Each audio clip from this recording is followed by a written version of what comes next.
Bonjour à toutes, bonjour à tous. Bienvenue pour ce nouveau rendez-vous de la DITP, rendez-vous consacré à France Simplification. Simplifier en partant du terrain, c'est l'ambition de France Simplification. Les collectivités, les services de l'État, les entreprises, les associations peuvent trouver avec France Simplification des solutions rapides, concrètes, opérationnelles aux blocages rencontrés sur le terrain. On vous dit tout ce matin du dispositif France Simplification avec mes invités que je salue. Axel Barraud, bonjour. Vous avez le micro, je vous donne la parole dans un instant. À vos côtés, Philippe Court, monsieur le préfet du Val d'Oise, bonjour. Sophie Mourlon, bonjour, directrice générale de l'énergie et du climat au ministère de l'économie et de la transition écologique. Et Jérôme Guton, bonjour, France Simplification à la DITP. Et je salue Brice Blondel, préfet de la Charente-Maritime, qui interviendra, on vous voit à l'écran, dans un instant. En distanciel, je me tourne vers vous, Axel Barraud, je vous donne la parole dans un instant, mais regardons d'abord cette intervention de Thierry Lambert. Il devait être avec nous en présentiel, le délégué interministériel à la transformation publique sur ce sujet très important. Il est retenu par un agenda extrêmement chargé. Il a tenu à faire cette petite vidéo pour lancer nos échanges. On regarde, on en parle juste après. Bonjour à toutes et à tous et bienvenue dans ce nouveau rendez-vous de la DITP en collaboration avec Acteurs Publics pour aujourd'hui parler de simplification. Malheureusement, je ne peux pas être avec vous ce matin et je m'en excuse parce que je suis retenu dans une autre réunion. Mais je voulais souhaiter la bienvenue au préfet Philippe Court et Brice Blondel, ainsi qu'à la directrice générale de l'énergie et du climat, Sophie Mourlon, qui vont venir aux côtés des équipes de France Simplification, tout vous dire sur ce nouveau dispositif. France Simplification est un nouvel outil qui a été créé par le gouvernement en 2024 et qui appartient à l'ensemble des mesures qui ont été prises au comité interministériel de la transformation publique du printemps dernier pour débureaucratiser à tous les étages. Donc France Simplification ne vient pas complètement de nulle part. Il vient d'abord d'une bonne expérimentation, celle de France Expérimentation, qui a été ouvert au bénéfice des entreprises les plus innovantes depuis 2015, afin qu'elles puissent venir challenger l'état des normes qui parfois vont moins vite que les innovations et que les progrès techniques. Et donc aujourd'hui, une entreprise peut venir voir France Expérimentation à la DITP, dispositif d'ailleurs que nous conduisons avec la Direction générale des entreprises, pour pouvoir essayer de travailler avec les administrations centrales et trouver des voies de passage, voire modifier les textes pour que l'innovation dans les entreprises soit possible. Eh bien, en fait, c'est cette même idée qui a conduit le gouvernement à étendre le bénéfice de cette procédure aux préfets. Aux préfets et en fait par eux, aux collectivités territoriales, aux acteurs économiques, aux associations qui, sur le terrain, ont aussi des projets qui sont parfois bloqués, soit par des procédures, soit par des normes. Donc les préfets, bien entendu, ont des pouvoirs propres qu'ils peuvent mettre en œuvre et qui ont été renforcés ces dernières années, comme celui de la déconcentration, c'est-à-dire de rapprocher la décision du terrain pour permettre au préfet de prendre les décisions à son niveau sans qu'elles remontent à Paris, avec un pouvoir de coordination renforcé également avec l'ensemble des opérateurs de l'État pour que l'État parle d'une seule voix vis-à-vis de ses partenaires.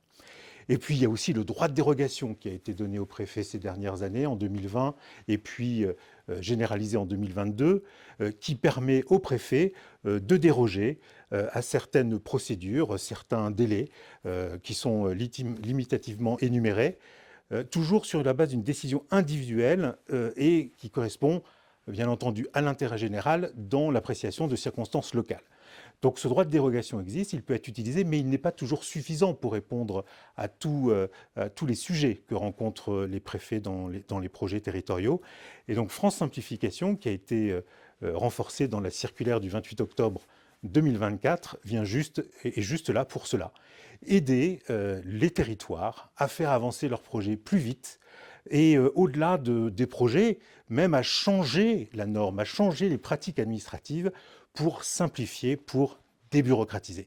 Voilà, donc comme vous le voyez, France Simplification est un objet à la fois de simplification, mais également un objet extrêmement puissant de territorialisation de l'action publique, puisqu'elle permet effectivement aux administrations centrales qui vont être sollicitées par le terrain de répondre ensemble de manière cohérente, de manière volontaire au service du terrain pour venir simplifier et faire avancer les projets. Je voudrais saisir les quelques minutes qui me restent pour dire un grand merci aux préfets, à leurs équipes, qui sont à l'écoute des territoires, qui sont à l'écoute de nos concitoyens, des collectivités territoriales comme des acteurs économiques ou des associations, tous ces acteurs sur le terrain qui se mobilisent pour améliorer la vie des Français et qui, pour cela, ont besoin de faire avancer des projets plus rapidement et également de simplifier. Voilà, donc France Simplification est pour eux. Et merci à tous les dossiers de qualité qui nous sont déjà remontés, puisqu'on en a eu plus de 400 en 3 mois. Et j'espère que nous pourrons continuer à avoir encore plus de dossiers. Et puis, bien entendu, tous ces dossiers doivent être étudiés, doivent être expertisés. Il faut trouver des solutions, refaire de la pédagogie parfois. Et ça mobilise énormément les administrations centrales.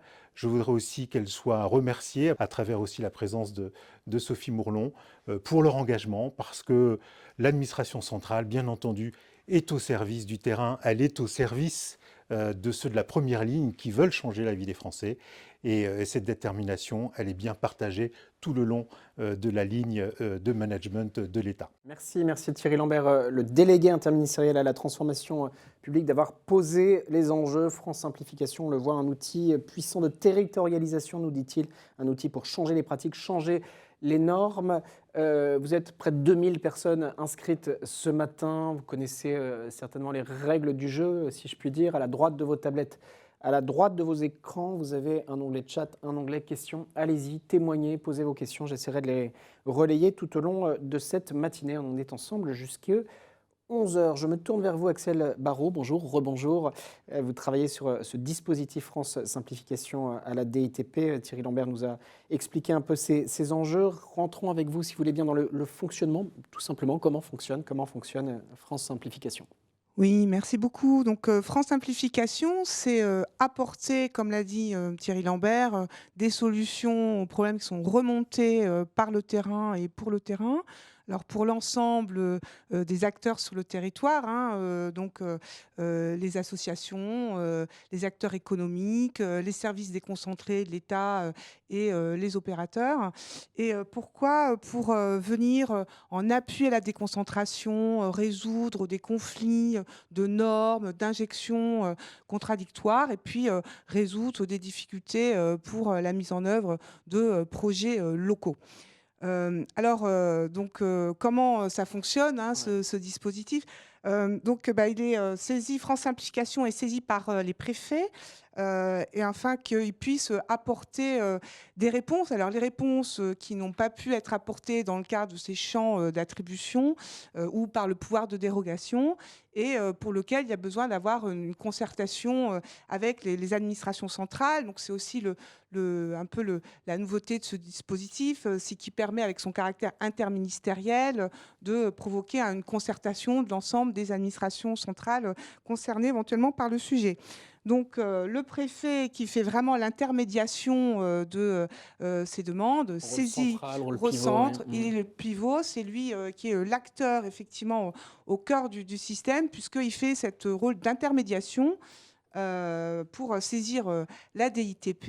Et donc, on instruit avec les équipes de France Simplification le sujet. Soit on arrive à trouver une solution en concertation avec les équipes de la préfecture ou en sollicitant les administrations centrales, avec des réunions interservices. Et puis, soit la solution est trouvée, soit sinon, le cheminement se poursuit. Et donc, on va en arbitrage à Matignon. Alors, en plus, avec un arbitrage à Matignon qui est régulier, oui. Donc qui intervient tous les mois dans ces réunions interministérielles. Et ça permet aussi de donner aussi le temps pour trouver des solutions. Les sujets qui nous remontent, c'est des sujets complexes. Oui. Donc, parfois, il faut un petit peu de temps d'instruction intermédiaire. Et puis, vous allez me dire, à quoi ça sert derrière? Quelles solutions on trouve sur ces difficultés? Alors, elles sont nombreuses. Soit on simplifie la norme, donc soit la norme réglementaire, mais aussi la norme législative. C'est tout l'intérêt d'avoir un dispositif auprès du Premier ministre, c'est qu'on peut inscrire dans un calendrier législatif les modifications.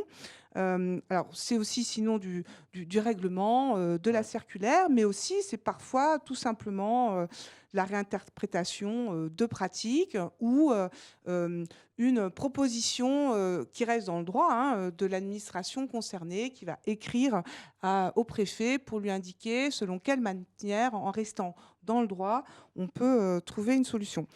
Et puis parfois aussi, il y a besoin d'un temps un peu plus long pour résoudre la difficulté.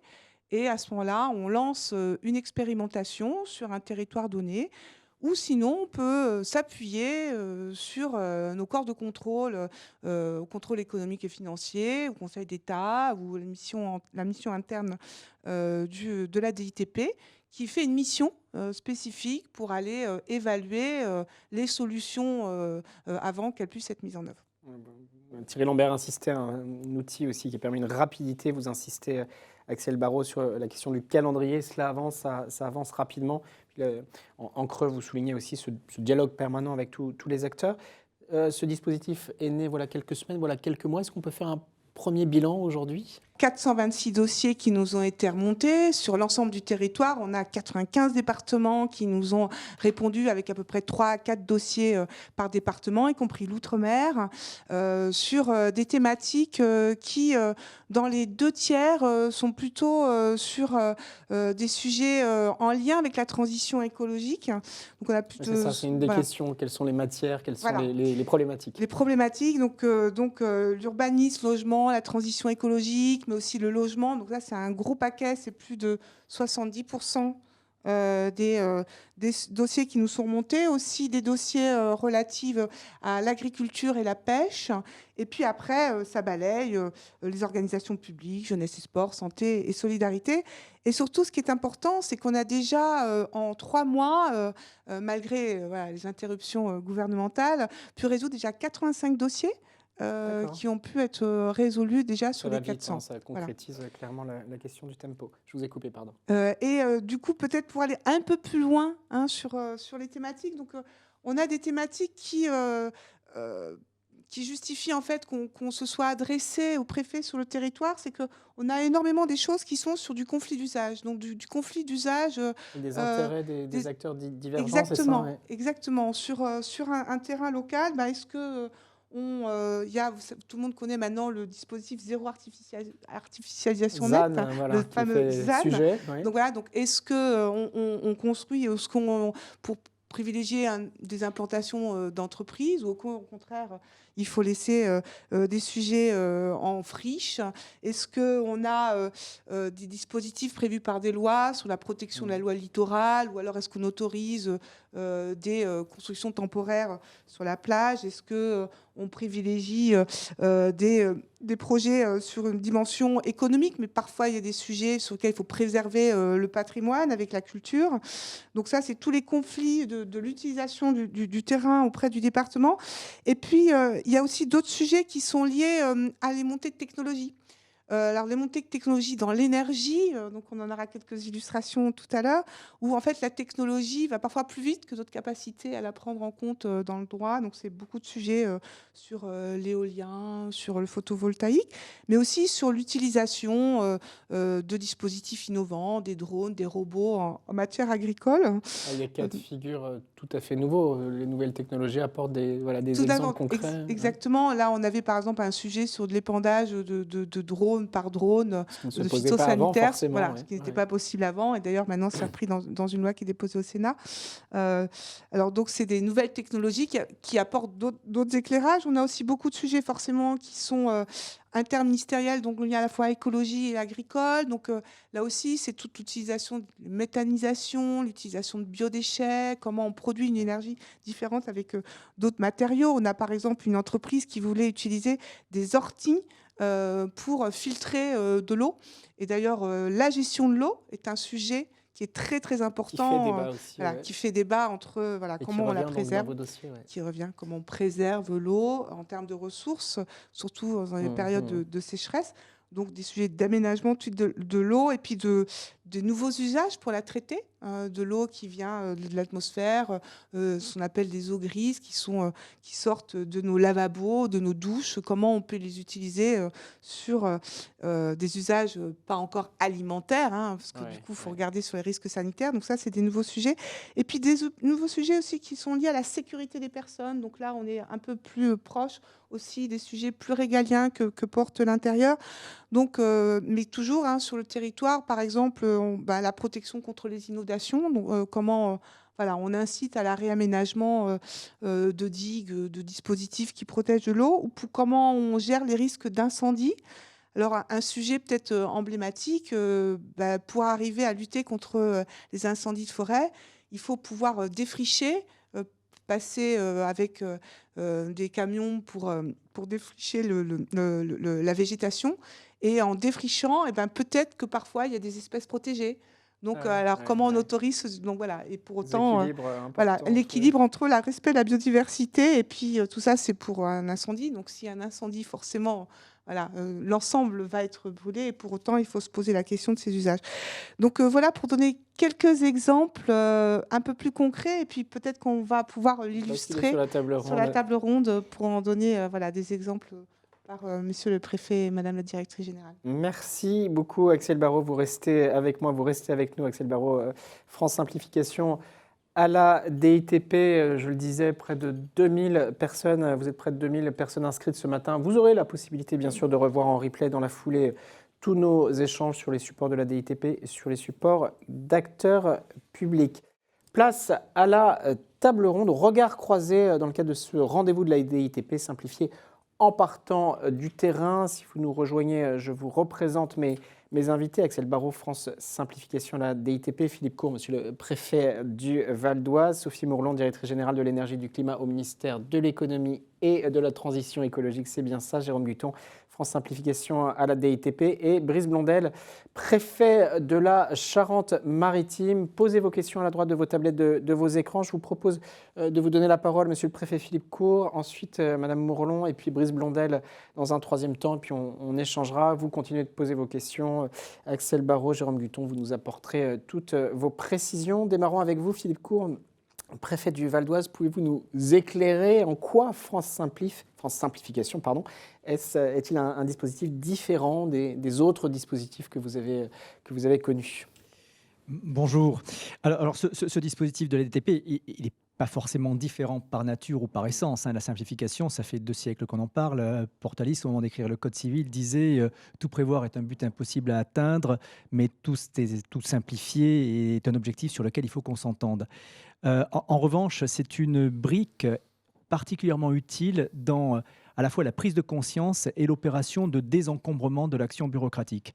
Et si je commence par là, et si je parle du terme de désencombrement plutôt que de simplification, c'est qu'il ne faut pas non plus que nous payions 2 mots. L'action simplificatrice aujourd'hui est plutôt une œuvre de tous les jours, sachant que nous produisons en flux beaucoup plus de normes, et c'est normal, notre société est complexe, que nous n'arriverons à terme à désencombrer et à simplifier les choses. Désencombrer, en revanche, c'est très utile.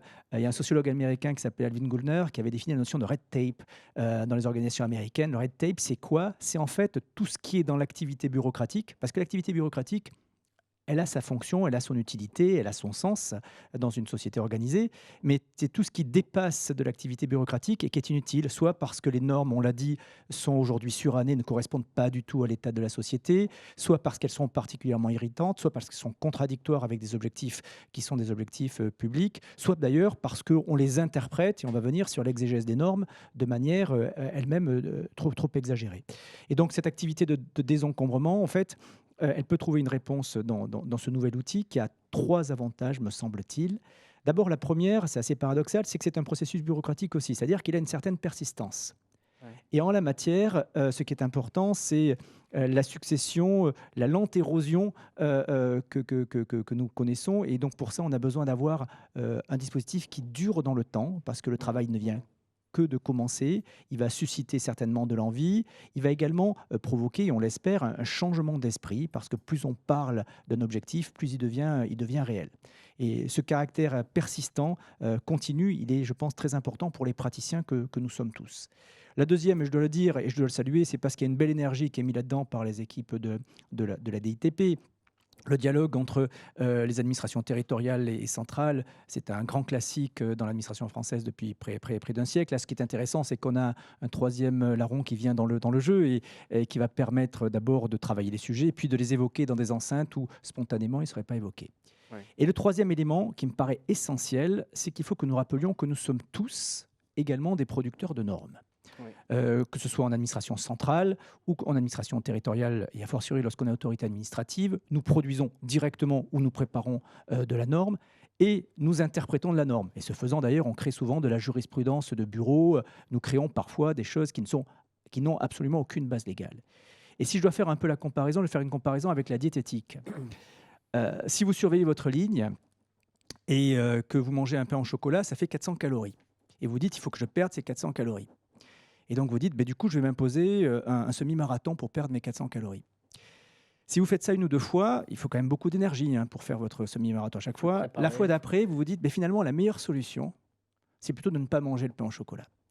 Et donc, finalement, c'est aussi un message qui revient vers nous. Une des manières de passer un temps incroyable à essayer de désencombrer, à rendre compréhensible, à retirer tous les irritants de l'action qui est la nôtre, c'est aussi d'éviter d'en créer et se demander, à chaque fois que l'on va signer un arrêté, à chaque fois qu'on va préparer un article de loi, à chaque fois qu'on va préparer un décret, avoir un peu la main qui tremble. Mais est-ce qu'il est vraiment nécessaire? Est-ce qu'il est vraiment utile? Est-ce qu'il est vraiment efficace de faire et de créer et de générer de la norme supplémentaire?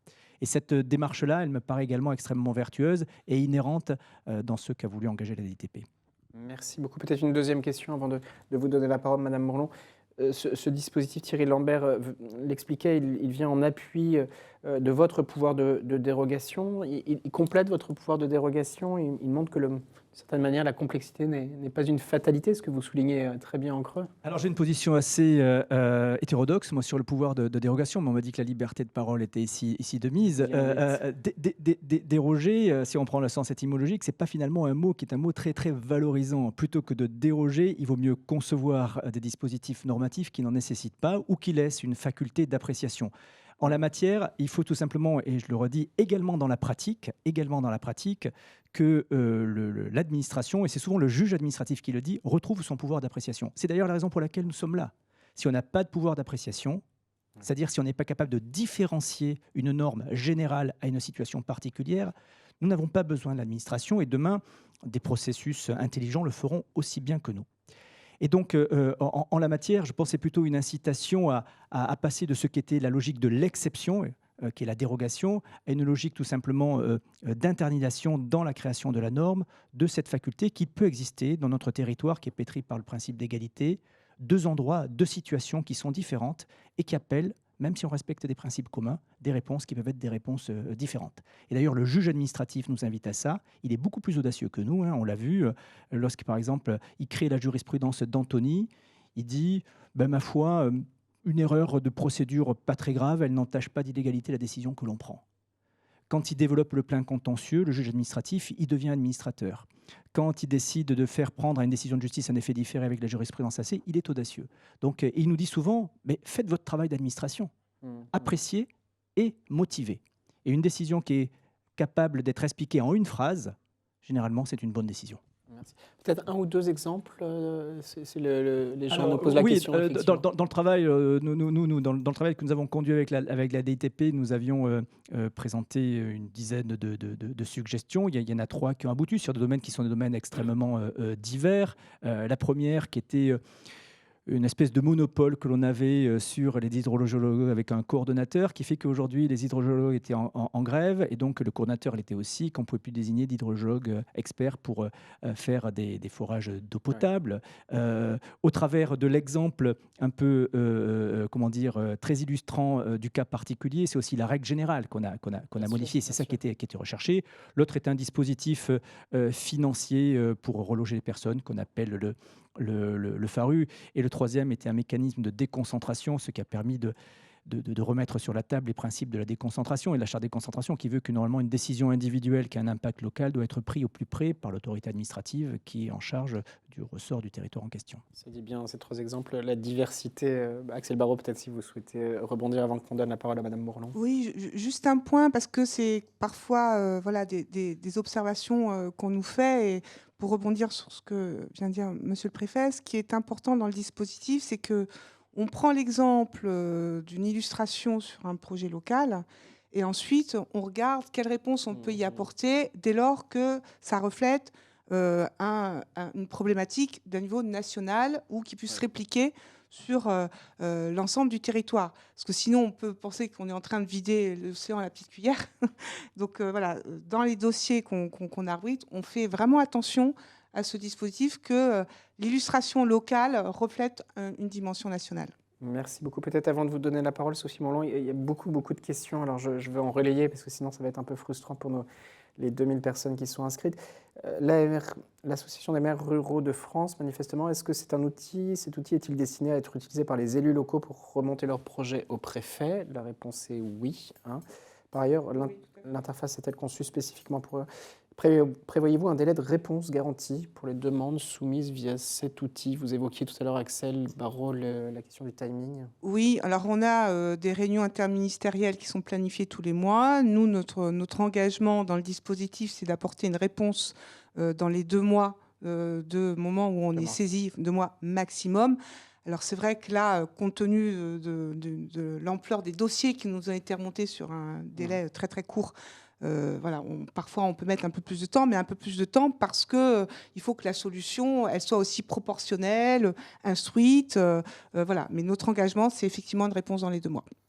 Autre question plus pragmatique. Aurons-nous un document réunissant une présentation synthétique de France Simplification pour partager avec nos collègues qui ne peuvent pas assister à la conférence? Oui, on mettra dans le fil les liens et le dispositif. Je relaye vos autres questions dans un instant, mais à vous la parole, Sophie Morlon. Je le disais, vous êtes directrice de l'énergie, du climat au ministère économique et ministère de la transition écologique. Côté ministère, très heureux de vous avoir en plateau. Comment vous abordez ce nouveau dispositif? Bonjour, merci d'avoir organisé cet événement et puis merci à la DITP de m'avoir proposé d'y participer. Eh bien, c'est un dispositif qui est très intéressant par la manière dont il met autour de la table les préfets, les administrations centrales et avec un processus de décision interministérielle qui est rythmé, on va dire. Donc pour nous, l'intérêt de ce dispositif, c'est qu'il nous permet en permanence de retourner vers les cas qui se présentent réellement sur le terrain et de pouvoir identifier les situations nouvelles ou qu'on n'avait pas identifiées ou qu'on n'avait pas complètement appréhendées, ou parce qu'elle n'existait pas. Ça a été évoqué, l'évolution, alors non seulement des technologies, mais également des pratiques, des projets, et j'y reviendrai peut-être si on a le temps, font que des situations nouvelles se présentent sans cesse, pour lesquelles il est toujours évidemment difficile d'avoir conçu la norme au départ. Et si on cherchait à le faire, probablement on se tromperait, ou alors on aurait des normes d'ailleurs trop complexes en cherchant à envisager l'ensemble des cas qui peuvent se concerter. Quand on élabore nos textes, on fait bien sûr beaucoup de concertations pour ce qui nous concerne avec les filières industrielles, avec les services déconcentrés et les préfectures. Mais encore une fois, on ne peut pas envisager l'ensemble des cas. L'intérêt du dispositif, c'est l'implication des préfets qui fait déjà qu'on a un filtre sur les projets qui remontent, c'est-à-dire qu'ils ont fait l'objet d'une évaluation par les préfets et leurs services sur le fait que, en première analyse, les dispositions qu'ils ont à leur main ne permettait pas d'y répondre, et ça fait qu'on a des interlocuteurs dans l'administration, les préfets, leurs services, qui permettent d'échanger de manière assez détaillée en fait sur les projets, parce que Axel l'évoquait tout à l'heure, il faut regarder quand même, il faut instruire pour bien comprendre quels sont les blocages, comment on peut les lever, est-ce qu'on peut le faire dans le droit tel qu'il est, parce qu'en réalité on a des solutions, ou alors comment est-ce qu'il faut le faire évoluer de manière pertinente, en gardant toujours à l'esprit à la fois la facilitation, l'accélération pour les projets, parce que notre première mission, et dans le domaine de l'énergie, c'est particulièrement le cas, c'est de permettre aux projets dans les domaines de la production d'énergie, de l'efficacité énergétique, de la sobriété, de voir le jour rapidement et au meilleur coût pour la collectivité. Et comment le faire en protégeant un certain nombre d'enjeux d'intérêt général. Là aussi, j'y reviendrai, c'est que, par exemple, pour la fourniture, la production et la fourniture d'énergie, il faut le garantir dans le temps. Et quand plein de personnes s'entendent pour produire et consommer de l'énergie ensemble, ben, il faut penser en fait dès le départ le dispositif pour qu'ils garantissent le fait que ça pourra s'exercer dans le temps et y compris dans les situations de crise. Souvent, la norme est là pour protéger les parties à ce type de projet. Et le dispositif nous permet d'aller vraiment au plus juste du calibrage de ces règles. Madame la directrice générale de l'énergie et du climat, il y a beaucoup de questions sur la méthode, la manière dont vous travaillez. On évoque des mots-clés, territorialisation, agilité, la question du tempo. Voilà, vous travaillez de cette manière, en itération, en dialogue permanent? Oui, absolument. Quand les projets nous parviennent, on en fait une analyse rapide. Alors déjà, on a un pilote au sein de la direction générale, ce qui permet aussi de rythmer en interne, d'identifier très rapidement un interlocuteur principal, mais aussi parce que souvent les questions qui se posent peuvent porter sur des conflits d'usage ou des enjeux d'intérêt général qui sont différents, d'identifier rapidement nos interlocuteurs dans les administrations centrales. Souvent, ce sont des sujets qui nécessitent de mobiliser plusieurs directions générales et nous le faisons. Ce sont des collègues avec lesquels nous avons l'habitude de travailler et là, on peut se remettre ensemble de manière agile autour d'un sujet et en interaction avec les préfets et les services déconcentrés. Dans la plupart des dossiers qui nous sont remontés, nous avons fait des échanges, effectivement, voire des réunions multipartites avec les acteurs locaux, avec les acteurs des administrations centrales, pour aligner en fait et mettre autour de la table tous ceux qui détiennent un morceau de la question et un morceau de la solution. Et on le voit, beaucoup de questions dans le chat sur le fait que des fois, c'est pas simple. Axel Barraud, vous l'avez évoqué en creux. On prend le dossier du ZAN, par exemple, zéro artificialisation nette. Voilà un sujet parmi d'autres sur lesquels les acteurs peuvent avoir des intérêts très, très divergents. Donc la méthode, au-delà du fond, c'est de réunir tout le monde et ensuite d'arriver à, je ne sais pas si on peut parler de consensus ou de... De mettre ensemble toutes les pièces du puzzle et déjà de partager l'ensemble des enjeux qui sont en question dans ce cas-là, voir si et comment les textes peuvent permettre en réalité la réalisation du projet, parce qu'il arrive aussi parfois que la norme ne soit pas comprise, mais que quand on remonte aux objectifs des textes tels qu'on les a écrits, on trouve des solutions pour que les projets se fassent en restant dans les textes et dans l'esprit des textes par contre, comment dire, parfois, les textes sont appliqués par habitude. Le préfet Cour l'a mentionné tout à l'heure. Et quand on retourne avec l'appui des administrations centrales et en interaction avec le terrain, on voit parfois que dans certains cas, en réalité, le texte et l'enjeu qu'il préservait peuvent être complètement appliqués et réaliser quand même le projet. Puis il y a des fois où il faut faire évoluer les règles. Et à ce moment-là, on le fait. Et pour le coup, le dispositif permet d'avoir un rythme de décision interministérielle qui est cadencé. Et ça nous aide aussi. C'est vrai que quand on veut changer les textes, ça coûte beaucoup d'énergie. Il faut mesurer que les administrations centrales passent beaucoup d'énergie à faire évoluer les textes, à concerter, à obtenir des arbitrages. C'est parfois long et fastidieux. Là, ce dispositif permet de rythmer les choses et ça nous facilite également la vie. Le pilotage, l'intervention du plus haut niveau aide.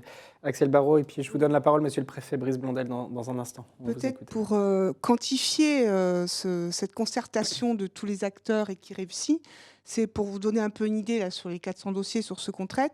En fait, on arrive à peu près à traiter 2/3 des sujets aboutissent par le biais de cette concertation interministérielle, par le biais qu'il y a une réflexion aussi où on s'interroge sur la mise en œuvre locale, parce que parfois, c'est ce que le disaient à la fois M. Philippe Cour et Sophie Mourlon, c'est que le fait qu'on ait une norme qui est très générale et elle peut être interprétée en se posant la question de la mise en œuvre sur le terrain. Et parfois, la configuration du terrain des acteurs apporte des solutions concrètes qui, évidemment, ne sont pas décrites dans la loi, et c'est bien, mais qui permettent d'apporter cette interprétation de la loi et cette déclinaison locale sur le terrain.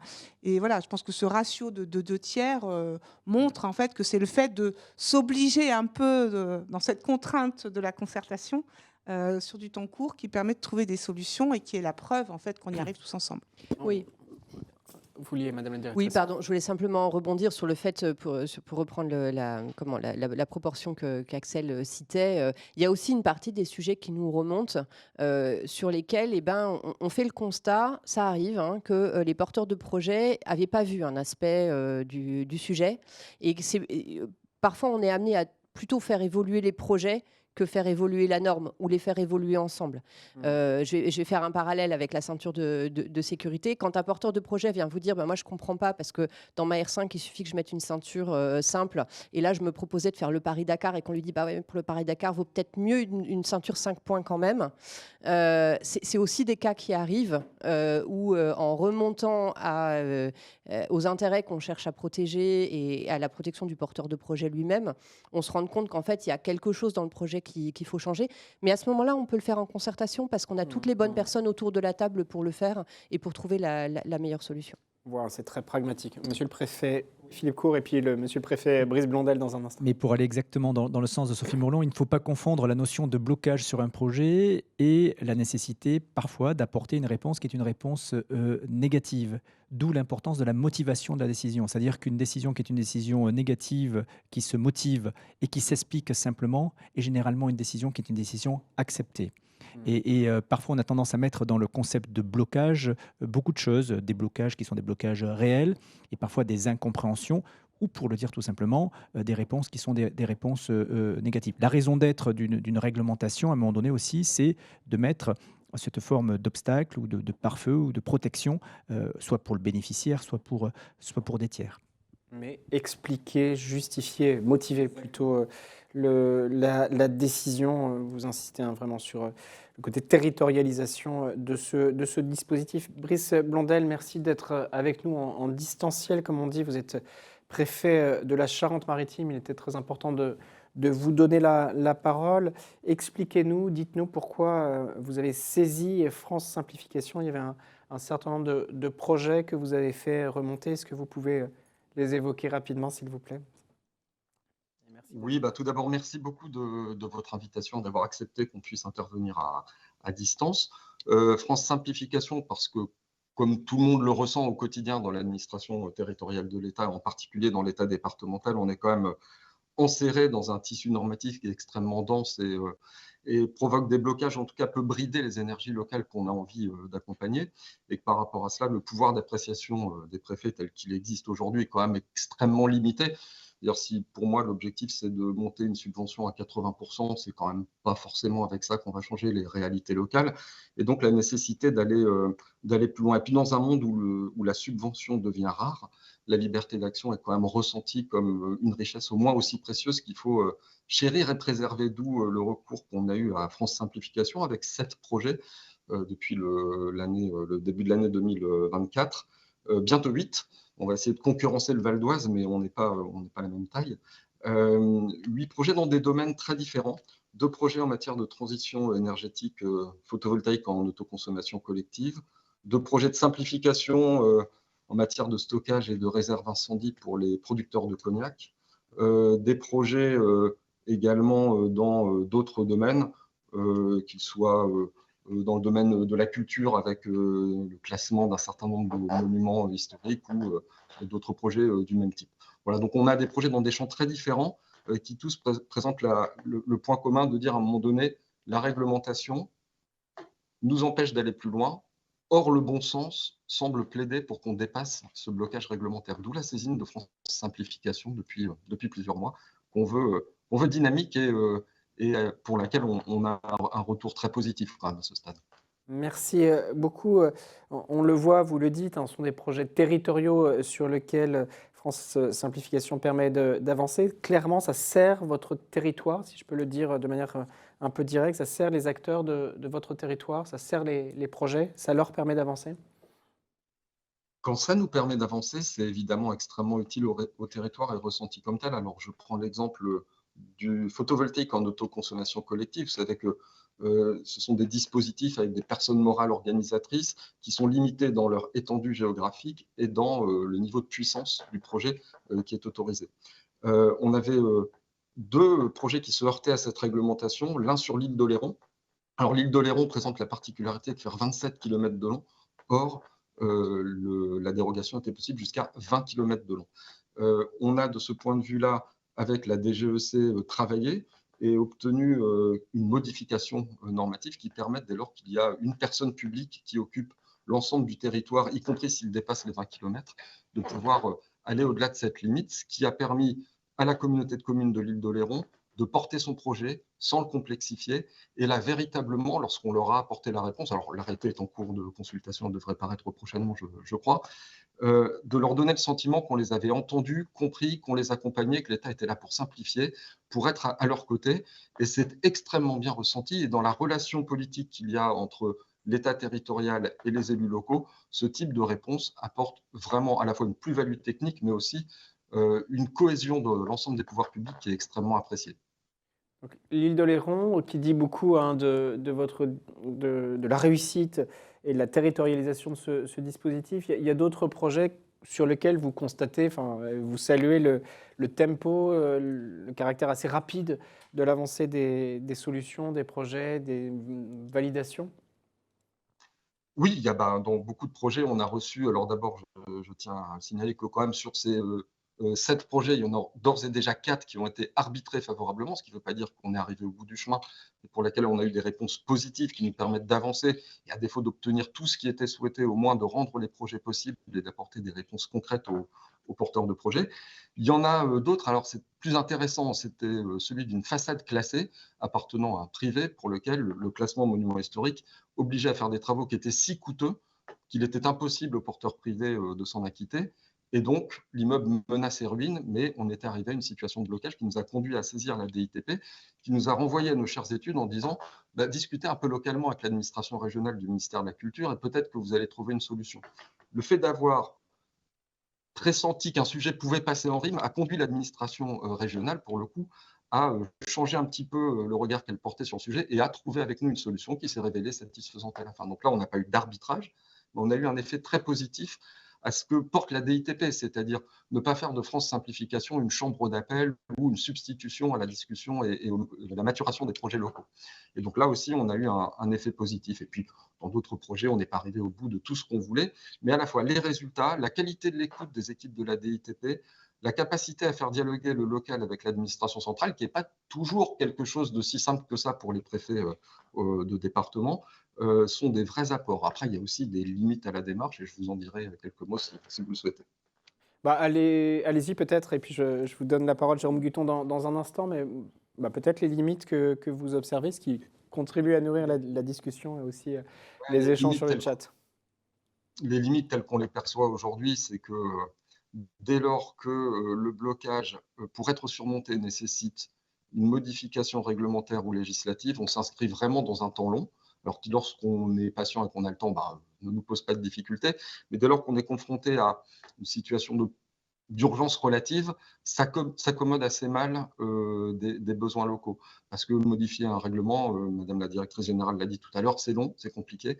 Une modification législative, en ce moment, c'est encore plus compliqué. Et donc là, on s'inscrit dans un temps très long qui s'accommode parfois assez mal des besoins locaux. Donc ça, c'est pour moi la limite de France Simplification telle qu'on la perçoit aujourd'hui sur un certain nombre de sujets, ce qui nécessite effectivement de pouvoir, et je rejoins le préfet Philippe Pour, réfléchir à une vision un petit peu accrue du pouvoir d'appréciation du préfet dans l'application d'une règle générale adaptable aux réalités locales, qui est aujourd'hui quand même extrêmement limitée, ou à la déconcentration accrue d'un certain nombre de procédures. Et là encore, on en parle depuis Portalis peut-être, mais beaucoup depuis 15 ans, et les sujets sont régulièrement transmis sur la table, et force est de constater que les réponses tardent à venir. Je prends un exemple tout simple. Moi, je peux aujourd'hui complètement refondre la sécurité incendie de l'ensemble des campings de Charente-Maritime. En revanche, je ne peux pas créer une piste cyclable en site classé sans que ce soit une décision qui, après être passée par les fourches codines de toutes les commissions locales, remonte ensuite au ministère, parce que c'est un site classé, donc décision ministérielle. Le ministre n'en entendra jamais parler, mais une administration centrale va venir challenger ce qui a été fait au niveau local pour une plus-value qui ne m'apparaît pas toujours énorme. Et en revanche, une perte de temps et parfois de sens importante. Donc là aussi, sur la déconcentration des procédures, je pense qu'il y a beaucoup de progrès à faire qui dépassent d'ailleurs le cadre de France Simplification. Déconcentration, un mot-clé aussi qui revient beaucoup dans le débat public depuis quelque temps. Monsieur le préfet Philippe Cour, vous souhaitez réagir, rebondir? Est-ce que vous observez des limites similaires avant que je vous donne la parole, monsieur Guton? Non, mais moi, je souscris en tout point ce que dit Brice Blondel. Effectivement, il y a beaucoup de comportemental et de sociologique également dans la manière dont nous secrétons de l'incompréhension chez nos interlocuteurs, que ce soit des entreprises, des collectivités, des associations, des particuliers, voire d'autres administrations, dans les décisions qui sont prises. Et en particulier, il y a parfois aussi un sentiment d'archipélisation de l'État qui fait qu'on se demande au final, est-ce que l'État va faire cette pesée unique qui va regarder si la somme des avantages l'emporte sur la somme des inconvénients. L'intérêt de la déconcentration, c'est ça. L'intérêt de la déconcentration, c'est finalement de réunir dans un même lieu la pesée des avantages et des inconvénients. C'est aussi l'intérêt de mettre un nom sur celui qui prend la décision, parce que bien souvent on dit c'est une décision ministérielle, et comme le dit le préfet de Charente-Maritime, le ministre n'en aura jamais entendu parler. Oui, merci. Sur les limites, est-ce que vous voulez rebondir? Oui, volontiers. Le préfet Brice Blondel a cité un exemple en autoconsommation sur l'île d'Oléron. Donc, c'est un exemple sur lequel ma direction générale s'est penchée et qui était tout à fait intéressant pour illustrer aussi comment est-ce que, ce que je disais tout à l'heure et ce qu'Axel a mentionné, comment est-ce qu'en fait, là, c'est pas tant la technologie, mais la pratique des projets évolue dans le temps. Ouais. Quand on parle d'autoconsommation, à l'origine, l'autoconsommation, vous savez, c'est quelques panneaux photovoltaïques sur le toit de votre maison. Et puis, quand ça se passe derrière votre compteur, d'ailleurs, quand vous consommez, quand l'électricité est produite, en principe, vous la consommez. On a des schémas qui permettent, quand vous produisez plus d'électricité que ce que vous consommez, de l'injecter sur le réseau. Mais tout ça se passe chez vous. Vous maîtrisez à la fois l'installation qui est chez vous, ce que vous consommez, et vous n'avez pas besoin de contractualiser avec vous-même parce que tout ça se passe dans votre maison. Nous avons étendu ce modèle de l'autoconsommation pour permettre que les panneaux soient plus situés juste au-dessus de la maison, que plusieurs personnes ou plusieurs entités puissent s'associer en lien avec une installation pour que cette consommation puisse se faire. Mais là, on voit qu'on change un petit peu de modèle, puisque il faut un réseau qui fonctionne. Il faut que quelqu'un s'assure que l'électricité dont vous avez besoin, vous, est effectivement là, que les panneaux produisent ou pas. Et donc, en fait, on rentre dans le système électrique qui est un système relativement complexe, avec des règles relativement complexes, mais qui, encore une fois, sont faites pour que l'électricité soit là quand on en a besoin et que ce qu'on appelle ça l'équilibrage soit fait entre production et consommation. Donc, on a étendu ce modèle de l'autoconsommation de manière assez large, en mettant des règles pour essayer de ne pas perdre le fait que cette autoconsommation, en fait, les responsabilités sont gérées à l'intérieur de la cellule de l'autoconsommation, pour simplifier l'idée. Dans le cas du projet d'Oléron, le critère de distance, après échange avec les services du préfet, nous a paru pouvoir être dépassé parce que c'est un projet dans lequel ceux qui produisent et ceux qui consomment, c'est tout la même collectivité publique et ses établissements publics. Donc en fait, ces questions de relations contractuelles, de responsabilité, de vision, elles sont intégrées par le fait qu'on a affaire à une même personne publique. Dans ce cas, on a prévu, alors ça nécessitait une évolution des textes, et comme ça a été dit, on va très bientôt pouvoir le prendre, pour pouvoir créer ce cas où en fait une personne publique arrive à superviser l'ensemble et on peut s'affranchir du critère de distance jusqu'à un certain point. On a d'autres projets, et c'est une des limites du dispositif, où les porteurs de projets auraient envie de tirer ce concept d'autoconsommation beaucoup plus loin, et on se retrouve avec des projets où il y a des personnes publiques, des personnes privées sur un territoire assez large. Mais finalement, on se retrouve avec un modèle qui devrait plutôt être le modèle de l'échange contractuel d'énergie entre un producteur et des consommateurs. Et où on perd le sens de l'autoconsommation, mais ce n'est pas tant une question de sens qu'une question de protection pour les consommateurs et les producteurs sur le fait que les relations contractuelles vont se passer correctement et que l'équilibrage du réseau électrique dans son ensemble va pouvoir se faire. Dans l'autoconsommation, en quelque sorte, l'équilibrage il est pris en charge par le réseau à la marge. Il y a un moment où ce modèle a ses limites. Donc, pour nous, le dispositif est vraiment riche parce qu'il permet de rentrer dans ces différents projets et il nous a permis, dans le cas qui a été cité, de faire évoluer le texte pour aller vers la réalité des projets. Encore une fois, il y a 10 ans, l'autoconsommation, c'était confidentiel et c'était les panneaux sur les maisons. Aujourd'hui, on voit se développer, et c'est très bien, ces projets collectifs de production-consommation d'électricité. Il faut qu'on adapte les règles, mais en gardant dans le viseur le fait qu'in fine, il faut qu'on ait un système électrique qui fonctionne et il faut qu'on ait une garantie pour les producteurs et pour les consommateurs dans le temps et même en cas de crise, que le système va continuer à fonctionner.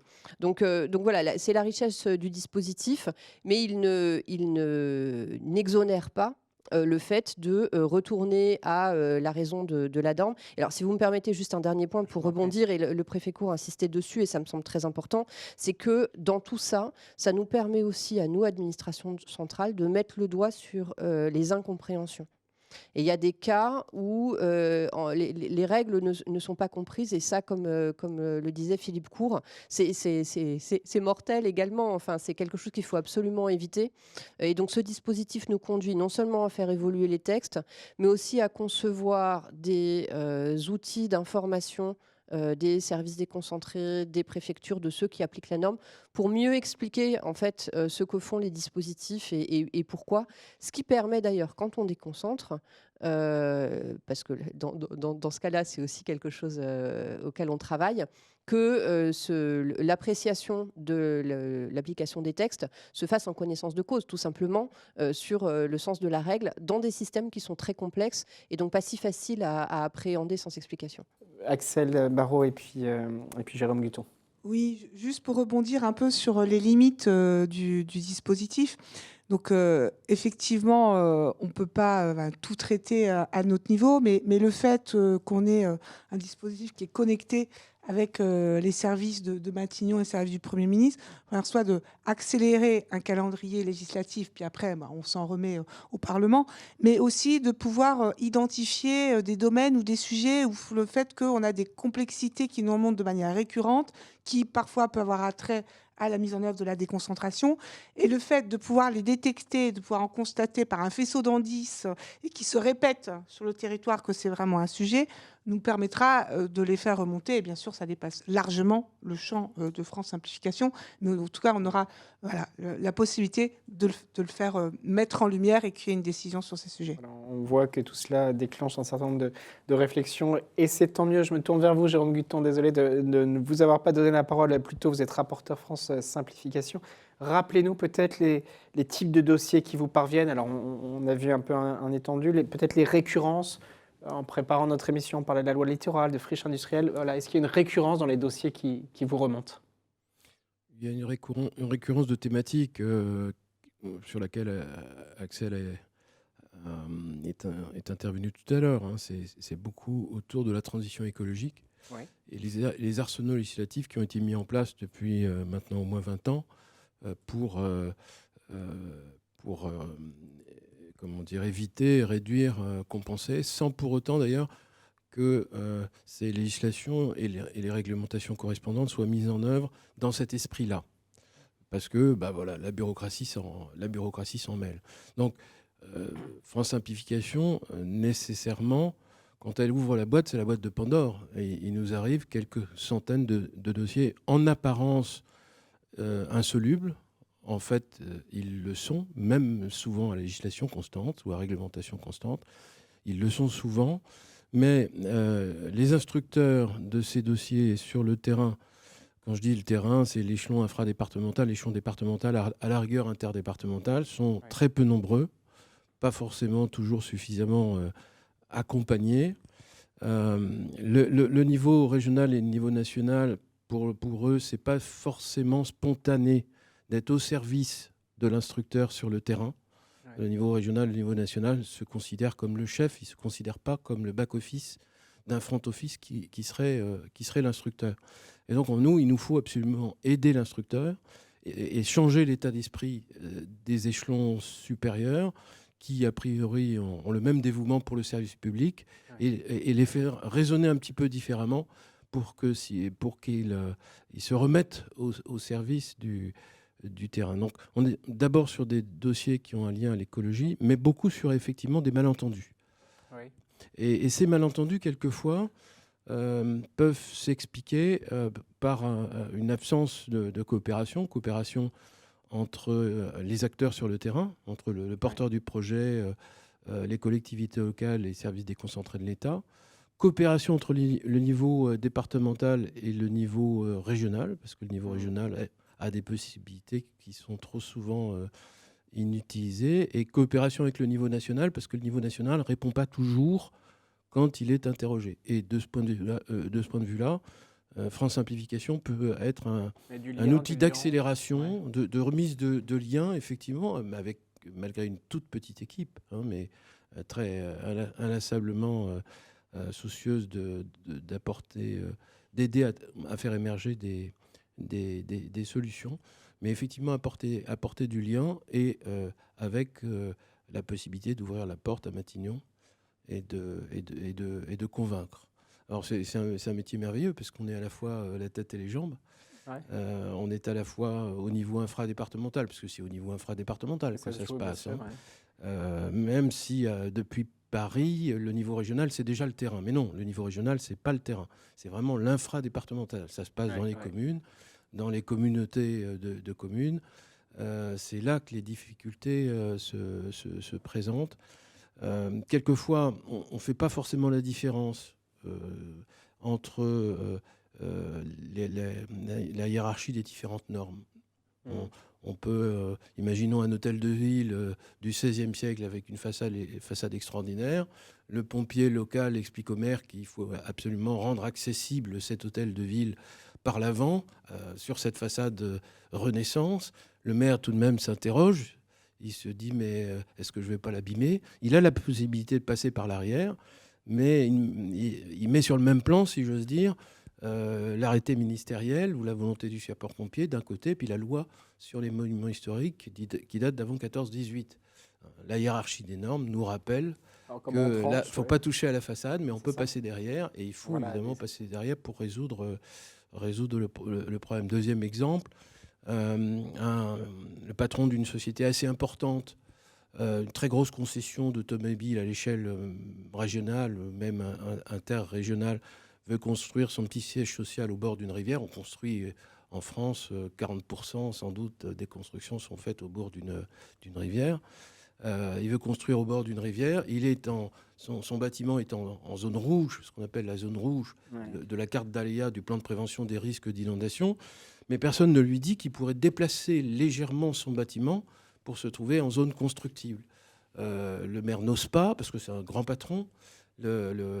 L'architecte n'ose pas peut-être non plus. Et dans le bureau du sous-préfet, ils s'aperçoivent ensemble qu'on peut déplacer simplement le bâtiment, changer son orientation et se placer en conformité, placer le projet en conformité avec la réglementation et la législation. Troisième exemple, dans un lotissement inondable de manière grave et régulière, avec des crues dans le sud de la France, on pense immédiatement fonds Barnier. Voilà, tout le monde veut s'en aller, obtenir les indemnités correspondant au fonds Barnier, alors qu'en réalité, ce n'est pas forcément le site le plus sensible de la commune, et le fonds Barnier n'est pas illimité, mais il y a peut-être un autre outil qui est le plan d'aménagement et de protection des inondations, qui peut servir, même au sein de l'administration. Ce n'est pas forcément le réflexe de communiquer, d'informer suffisamment et d'expliquer la différence. Quand vous disiez tout à l'heure qu'on est là pour mettre du lien, oui, on est là pour mettre du lien, simplement en essayant de rétablir les fils entre ce niveau local, ce niveau départemental, ce niveau régional, ce niveau national. Ça remet aussi un peu de bon sens dans l'affaire, ça recolle les projets et on arrive à respecter la législation, ce qui est quand même dans le sens des missions des préfets, jusqu'à preuve du contraire. Ils veillent au respect des lois et au contrôle administratif. Mais en même temps, la loi est souvent mal comprise et elle est trop bavarde. Donc on le voit bien. Nos codes législatifs, on en a plusieurs dizaines. Il y en avait quoi ? Il y en avait 1, 2, 3, 4 sous l'empire de Portalis, représentent des dizaines de milliers de pages. Rien que le code général des collectivités territoriales représente maintenant plusieurs milliers de pages. On y a rajouté d'ailleurs pas seulement la législation et la réglementation, mais on y a rajouté des commentaires et de la jurisprudence. C'est D'accord. devenu complètement illisible et même parfois effectivement contradictoire avec les autres codes que les services déconcentrés de l'État et les préfets doivent veiller à faire respecter. À faire respecter. Merci beaucoup. Vous restez évidemment avec nous. Peut-être Brice Blondel, à vous écouter tous, votre réaction, on voit qu'il est aussi, et peut-être surtout même, monsieur le préfet de Charente-Maritime, question de bon sens, question de méconnaissance parfois de certains dispositifs, de certains textes, donc de bonne compréhension, de bonne information. Voilà, il y a des choses un peu qui semblent assez simples. On parle de France Simplification. C'est un constat que vous partagez, la question du bon sens, de la bonne connaissance de l'information. Oui, alors je souscris largement à tout ce qui a été dit depuis tout à l'heure, en particulier le commentaire du rapporteur de France Simplification, M. Guton, sur l'échelon régional. Le dialogue ne se résume pas à un échange entre un préfet de département et une administration centrale. Les administrations régionales concentrent un pouvoir important qui est normalement se met au service effectivement du préfet de département. C'est le sens des délégations de signature qui leur sont accordées.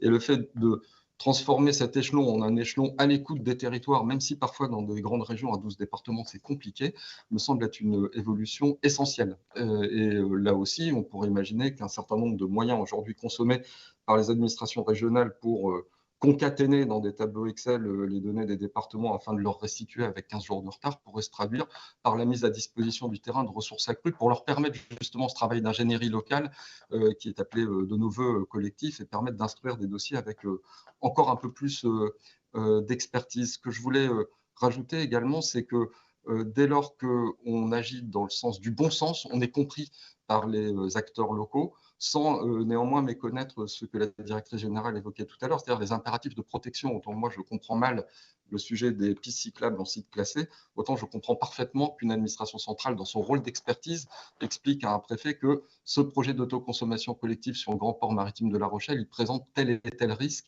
qu'il ne faut pas minimiser. Donc là aussi, il y a un dialogue intelligent à avoir du côté des préfets de région avec les administrations centrales. Et enfin, indiquer que si on renforce demain, ce que je souhaite ardemment, le pouvoir d'appréciation des préfets, sous réserve justement du respect de cet impératif de protection, il faut aussi que les préfets qui dérogent ou qui apprécient acceptent de prendre des risques et ne cherchent pas à être baqués 100% par une analyse juridique qui leur dit en faisant ça, vous ne prenez aucun risque. Il y a à un moment donné des initiatives à prendre qui supposent qu'on puisse se tromper et qui supposent qu'on puisse se mettre en risque lorsqu'on cherche à simplifier ou à accélérer. Alors encore une fois, pas à mettre en risque nos concitoyens, mais à se mettre en risque soi-même. C'est d'ailleurs, je pense, la raison pour laquelle on est aujourd'hui indexé dans notre rémunération sur le nombre de projets de plan France Simplification qu'on nous demande de mettre en œuvre. Ah tiens, on l'ignorait. Merci beaucoup Brice Blondel, monsieur le préfet. Il reste une grosse dizaine de minutes. Axel Barraud, je voulais réagir et peut-être Philippe Court sur la prise de risque nécessaire. Et madame la directrice générale aussi, prise de risque. Axel Barraud. Oui, peut-être juste réagir sur ce que vient de dire Brice Blondel et puis qui avait été évoqué aussi par Sophie Molon. C'est que le fait, à un moment, qu'on simplifie les projets au plus près du territoire, il y a un impact sur la compréhension de l'action publique par les élus et par nos citoyens. Et peut-être donner un exemple concret du Val d'Oise, d'ailleurs, dans l'Oise, c'est par exemple autoriser la circulation de poids lourds dans le parc Astérix pendant les jours fériés et le dimanche. La circulation de poids lourds, donc avec les camions poubelles, en fait, ne sont pas autorisés pendant voilà, c'est le dimanche et les jours fériés ou de manière très séquencée. Et donc, voilà, pouvoir autoriser à le faire parce que le parc Astérix, le week-end et les jours fériés, c'est là où son taux de fréquentation est le plus élevé. Donc, forcément, ça génère énormément de déchets. Et donc, ces déchets, il faut pouvoir les évacuer. Donc, voilà. Et donc, ça, c'est directement au bénéfice voilà, des citoyens qui vont pouvoir bénéficier du parc dans des conditions plus agréables. Voilà. Juste pas oublier que tout ce qu'on fait derrière, en fait, ça doit avoir un impact sur le terrain auprès de nos concitoyens. Parc Astérix, je ne sais plus si c'est Val d'Oise ou Oise. Ça doit être l'Oise. Du côté de Plailly, si je ne m'abuse. Monsieur le préfet, madame la directrice générale, et puis quelques questions dans le chat. Sur le le côté prise de risque, ça peut paraître antithétique à un préfet, mais pas du tout. Pas du tout. Pas du Non, tout. c'est la Je contrepartie voulais de vous faire réagir. non, c'est pas du tout. C'est la contrepartie de la responsabilité. Certains se souviennent probablement qui nous écoutent. En 2018, le chef d'État qui recevait l'ensemble du corps préfectoral disait quittez la culture de la précaution et de la prévention et prenez la part de risque qui vous appartient. C'est la contrepartie légitime de deux choses. D'une part, de la responsabilité et d'autre part, de la personnalisation de la décision, qui est quelque chose de très important. Prendre une décision de manière locale, on le disait, c'est à la fois permettre de synthétiser tous les enjeux, toutes les contraintes, tous les avantages qu'on peut avoir. C'est aussi permettre de mettre un nom, le nom de celle ou de celui qui a pris la décision, qui se trouve ainsi à portée d'engueulade, de baffe, en tout cas à portée immédiate et qui sait rendre des comptes. Parce qu'aujourd'hui, quelqu'un qui va prendre une décision, il sait qu'il doit en répondre juridiquement, parfois civilement, parfois pénalement, médiatiquement, politiquement, sociologiquement. Et donc, c'est quelque chose d'extrêmement responsabilisant dans la prise de décision. La deuxième chose que je pourrais dire, c'est une invite à l'ensemble de mes collègues qui nous écoutent. En la matière, lorsqu'on doit mettre en œuvre des décisions normatives, il faut qu'on soit, pardonnez-moi, dans un cadre très laïque et suivant, très protestant. C'est-à-dire que notre base légale, c'est la loi, le règlement et la jurisprudence. Les instructions du gouvernement qui sont l'orientation politique, parfois un peu de droit communautaire dérivé ou direct ou international, mais il faut vraiment que l'on travaille sur ça, ce qui nécessite qu'on s'intéresse également au fond des décisions qui sont prises et non pas que l'on s'appuie simplement sur des interprétations, parfois sur des interprétations, sur des guides memento, sans parler des célèbres conférences ou Zoom où on ne sait pas trop qui parle à on ne sait pas trop qui pour dire comment il faut appliquer la politique du gouvernement. Beaucoup de questions, notamment sur les associations. Sophie G, je prends toutes les questions dans un instant. Peut-être une réaction, un rebond sur la prise de risque que les décideurs publics de votre niveau, de haut niveau, doivent aussi intégrer de manière impérieuse à vous écouter. Oui, je partage absolument tout ce qui a été dit, hein. Ça fait partie de nos responsabilités, en effet, que d'apprécier les situations, que de retourner, comme le disait le préfet Philippe Court, aux textes, aux lois, aux règlements, aux engagements internationaux, d'en comprendre le sens et de prendre les décisions et prendre les décisions qu'il faut. C'est pas se baquer, comme le disait Brice Bondel, avec 50 avis juridiques. C'est aussi, à un moment donné, aboutir à une décision. Enfin, par définition, une bonne décision est une décision prise. Une décision qui n'est pas prise n'est par définition pas une décision.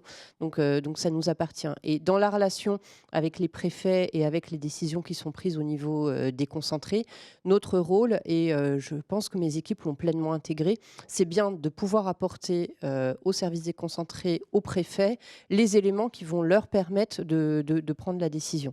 Souvent avec un certain nombre d'explications qui sont juridiques ou qui sont encore une fois le retour au sens des textes, c'est-à-dire pourquoi est-ce que les textes ont été faits comme ça sur des systèmes extraordinairement complexes.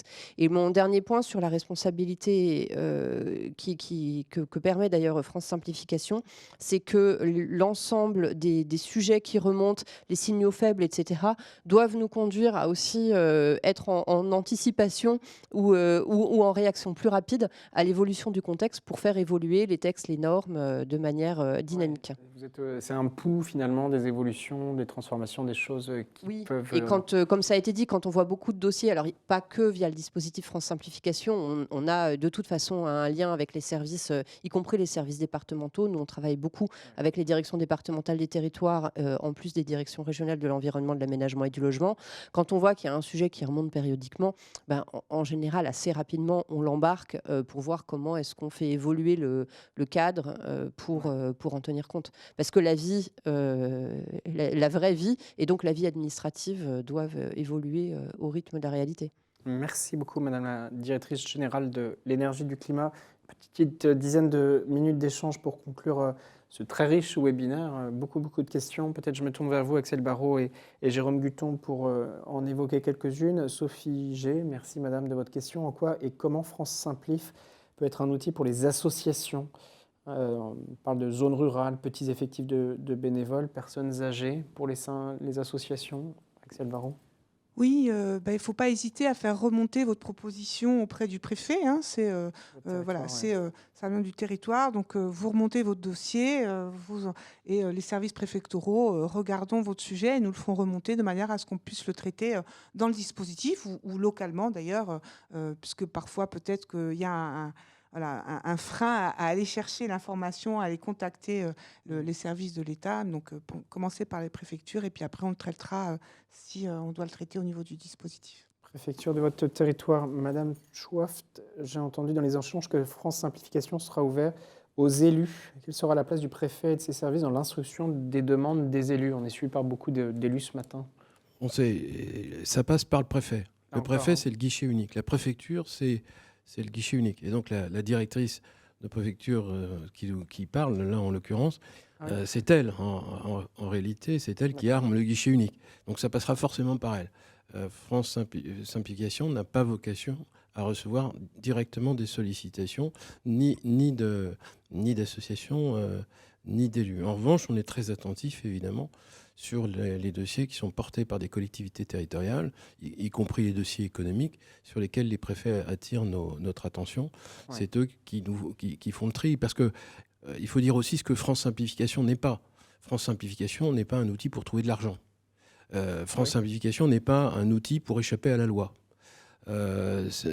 France Simplification n'est pas un outil pour faire l'impasse sur des procédures législatives et réglementaires, dont on peut penser beaucoup de mal, qui sont sans doute imparfaites, qui ralentissent trop souvent les choses, parce qu'elles ne sont pas forcément menées comme il faudrait de concert et en même temps, mais qui nous protègent pour l'avenir et pour le présent. Donc voilà, ce que n'est pas France Simplification. En revanche, on est là pour aider à travers les préfectures de département. Alors, il y a une question aussi, Astrid Frey, en prolongement. Quelle place pour les usagers de ces projets? Là encore, pas les élus. Enfin, ils peuvent faire remonter via la préfecture, comme pour les associations, pardon. C'est le baron, c'est ça, il se tourne. Oui. Mais dire aussi que la parole des usagers... Voilà, la parole des usagers est entendue. Et d'ailleurs, dans le cas de la DITP, il y a des projets qui vont être menés, à l'hackathon, qui vont pouvoir être destinés à remonter sur la période de l'été, des sujets remontés par les usagers auprès des préfets, de manière à ce qu'on puisse aussi le faire alors remonter du terrain, mais par ceux qui sont les premiers destinataires et bénéficiaires de nos services publics. Je vais vous demander dans un instant un mot de conclusion chacun, monsieur le préfet de Charente-Maritime. Également, peut-être une ou deux dernières questions. Noélie Bouzon, merci madame. Juste nous demande si vous pouvez tous les deux rappeler le process. Elle nous dit, je ne comprends pas, vous parlez maintenant d'arbitrage de projet. Pourriez-vous décrire le processus élaboré, les moyens de recueil des difficultés? Jérôme Guton. Je vais dire un mot pour rappeler qu'encore une fois, c'est à la préfecture que ça se passe. Ouais. Le cas échéant, en fonction de l'organisation que le préfet de département a décidé, ça peut être aussi en sous-préfecture ou en même temps en sous-préfecture. Il y a des services déconcentrés qui jouent un rôle décisif dans ces affaires-là. Je pense notamment aux directions départementales des territoires, mais pas seulement. La demande est déposée auprès du préfet. Le préfet, j'ai envie de dire, la retravaille, la complète. Ouais. Je saisis cette occasion d'ailleurs pour rendre hommage aux équipes que je sais aussi petites que la nôtre, voire plus petites encore, qui, à l'échelon départemental, travaillent pour préparer les envois sur des marches simplifiées qui sont faits par les préfectures. C'est un très, très gros travail.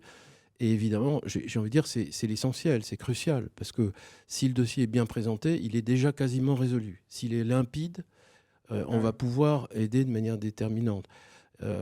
Sinon, on est obligé de faire des demandes complémentaires et ça ralentit beaucoup les délais dont on parlait tout à l'heure. Donc, c'est sur démarche simplifiée que le préfet ou ses collaborateurs déposent la demande. Elle est examinée à Paris, au sein de la DITP, par un rapporteur expérimenté, en général un préfet, un contrôleur général et financier de Bercy, des gens issus de l'administration, du budget, de l'industrie, de l'agriculture, etc. Il nous faudra bientôt des ingénieurs en chef ou des ingénieurs généraux des ponts et des eaux et des forêts, parce que on voit bien que beaucoup de dossiers nous viennent de ces ministères, de ce portefeuille-là. Le rapporteur l'examine, l'instruit, demande éventuellement des compléments, transmet aux administrations centrales concernées. En général, il y en a au moins 2. pour avoir des avis, mais il y a une administration centrale qui est chef de file et on élabore ensemble la solution. Enfin, c'est le ministère en fait qui trouve la solution. Elle est déjà parfois contenue dans l'énoncé même du dossier, mais l'instructeur au départ n'en avait pas forcément clairement conscience ou il ne connaît pas les dernières évolutions de la législation et de la réglementation qui précisément se sont faits pour résoudre les problèmes qu'il pense rencontrer. Et on rapporte, en cas de désaccord, si j'ose dire, entre France Simplification et l'administration centrale, ce qui est quand même assez rare, on demande au cabinet du Premier ministre de trancher. Et Merci. dans le cadre des réunions dont Axel parlait tout à l'heure, c'est-à-dire une réunion interministérielle tous les mois, réunion interministérielle que nous préparons évidemment De façon soigneusement. extrêmement frustrant puisqu'on arrive au terme de notre échange. Peut-être une dernière question, peut-être pour vous, Axel Barraud ou Jérôme Guton. Quels sont vos liens avec France Expérimentation qu'on avait présenté? Je vous renvoie vers l'atelier qu'on avait fait en décembre de mémoire. Oui, en fait, c'est un dispositif commun. C'est la même le fond, équipe oui, bien sûr. qui gère à la fois France Expérimentation, France Simplification. Donc, quand c'est des sujets d'entreprise, sont plutôt regardés par France Expérimentation. Mais parfois, quand ça a une dimension sur le territoire, en fait, c'est le préfet qui en fait son relais.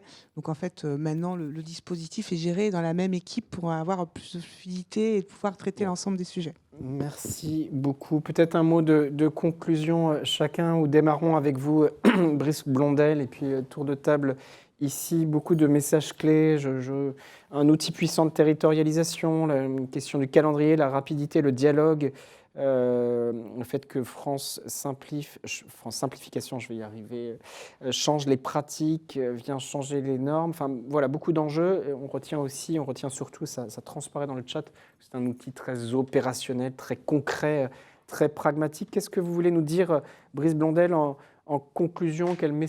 Sur quel message souhaitez-vous insister, monsieur le préfet de la Charente-Maritime? Je pense que pour une fois qu'une démarche de simplification se traduit réellement par de la simplification et pas par des complexités supplémentaires, il faut la saluer, et par des réponses, comme vous le disiez, pragmatiques et rapides sur le plan territorial. Moi, je veux vraiment saluer cette démarche et dire qu'on en attend beaucoup. Maintenant, on se rend bien compte que, compte tenu de la nature des sujets et des préoccupations qui sont les nôtres, on ne peut pas emboliser le cabinet du Premier ministre avec des demandes incessantes. Et pour cela, il faut redonner du pouvoir d'appréciation et de la liberté d'action locale. Ce sera souvent plus apprécié que 500 000 € de DETR en plus. Et on n'est pas obligé de passer par le cabinet du Premier ministre pour être malin, même si ça aide. Je crois que le message est bien passé, mais vous avez raison d'insister. Puis à la rédaction, on met aussi en avant ce pouvoir d'appréciation, la nécessité de déconcentration. Merci beaucoup, monsieur le préfet Brice Blondel. Peut-être en prolongement, Sophie Mourlon, madame la directrice générale de l'énergie, du climat, le message sur lequel vous souhaitez insister. Puis je vous donne la parole, Philippe Cour, juste après. Je pense que c'est un dispositif qui a amplifié et mis en lumière les canaux d'échange avec les services déconcentrés et avec les préfets. Encore une fois, c'est quelque chose auquel nous tenons beaucoup. Alors c'est vrai que pour une administration centrale qui est souvent petite, beaucoup plus petite que la somme des services des administrations territoriales, c'est un gros enjeu que de dégager le temps pour traiter chaque cas particulier, en plus des urgences politiques et des travaux de fond. Donc ça nous engage aussi, et c'est ce que nous faisons de plus en plus, à concevoir des outils qui permettent justement aux préfets, avec l'appui de leurs services déconcentrés, de disposer en autonomie des éléments d'appréciation et de prise de décision sur les projets qui relèvent du niveau local. C'est vraiment un axe de travail supplémentaire et sur lequel on va continuer à travailler avec la DITP. Je pense au bénéfice de la pertinence, de la performance et de la rapidité de l'action publique, parce que c'est vraiment ça qui nous anime tous. Ça dit beaucoup de la transformation de l'action publique à l'œuvre, ce dispositif. Monsieur le préfet Philippe Cour, préfet du Val d'Oise, peut-être votre conclusion. Peut-être pour dire que l'adhésion en tout cas à cet outil, le nombre de dossiers qui sont soumis et qui ne vont pas s'arrêter, parce que j'espère là aussi qu'on va rentrer dans un flot continu, un mécanisme, ça traduit aussi quelque chose, c'est de la nécessaire, dans un pays où il y a beaucoup de réglementation, la nécessaire recherche de sens dans la décision et les actes que nous pouvons prendre. Une législation, une réglementation qui a spontanément du sens, où le sens saute à la figure, finalement, on en discute assez peu, le contenu, la mise en œuvre, les modalités d'application. Or, ce que l'on voit bien, c'est que là, ce qui se perd un peu, c'est le sens de ce que nos prédécesseurs, qui étaient animés certainement de bonnes intentions, ont conçu et de la manière dont nous le faisons. Et donner du sens est important à la fois pour ceux qui vivent, parfois qui subissent, ou en tout cas sur lesquels la décision normative va avoir une conséquence. C'est aussi important pour les fonctionnaires qui mettent en œuvre ces réglementations et ces législations, pour leur montrer que ce qu'ils font ont de la valeur, ce qu'ils font ont du sens et que leur action est particulièrement utile et ne se limite pas simplement à appliquer les termes d'une circulaire ou de manière peut-être un peu littéraire, les termes d'une réglementation. Voilà, donc au-delà, c'est vraiment la quête du sens dans ce que nous faisons et la légitimité de l'action publique et de la compréhension par nos interlocuteurs. Important que de souligner cet enjeu, la question du sens, l'engagement de nos agents. Allez, à vous le mot de la fin, peut-être Jérôme Guton, et puis Axel, après Axel Barraud. Message succinct sur lequel vous voulez insister. Tout à l'heure, Thierry Lambert a parlé de débureaucratiser à tous les étages. C'est un bel objectif. Ouais. C'est surtout un état d'esprit, la simplification. Et c'est un état d'esprit pour mieux coopérer et résoudre ensemble des difficultés au service de l'intérêt général et de nos concitoyens. Merci beaucoup, Jérôme Guton. Je me tourne vers vous, cher Axel Barraud, à vous. Le mot de la fin. Oui, peut-être pour finir, donc pour dire, voilà, n'hésitez pas, c'est un dispositif ouvert, donc vous pouvez nous faire remonter par l'intermédiation des préfets l'ensemble des sujets bloqués. Vous dire que c'est un dispositif qui continue, effectivement, donc il faut continuer à nous alimenter.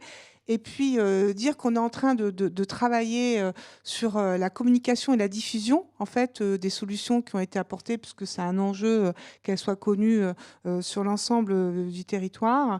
Et donc notamment que j'invite tous les secrétaires généraux préfecture pour lequel on va leur proposer un webinaire dédié, donc uniquement pour eux, mi-février, de manière à pouvoir leur présenter le dispositif et les solutions qui ont déjà été apportées depuis qu'on l'a lancé depuis la fin octobre. Voilà, au mois d'octobre. Voilà. Mois d'octobre.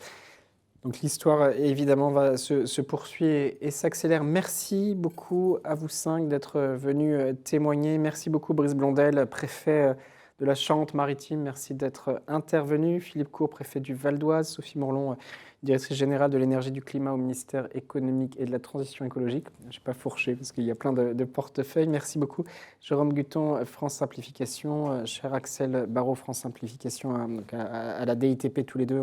On salue Thierry Lambert, le délégué interministériel à la transformation publique. Merci beaucoup aussi à toutes les équipes qui ont permis la grande réalisation de ce webinaire. Vous étiez plus de 2000 inscrits. Vous avez la possibilité de revoir tous les échanges en replay. Désolé de n'avoir pas pu relayer. Il y avait des dizaines et des dizaines de questions dans le chat. C'est dire tout l'intérêt de ce dispositif. Donc merci à la DITP, Christophe Garnier qui m'a accompagné, Elisabeth Savicki. Et merci bien sûr aux équipes d'acteurs publics, Myriam Otmani, Mehdi Daes, Rémi Lefebvre, Julie Aplicot, Marc Boudère. Je vous dis à très vite le 13 février pour un prochain rendez-vous de la DITP consacré aux enjeux de justice. Je vous dis à très vite.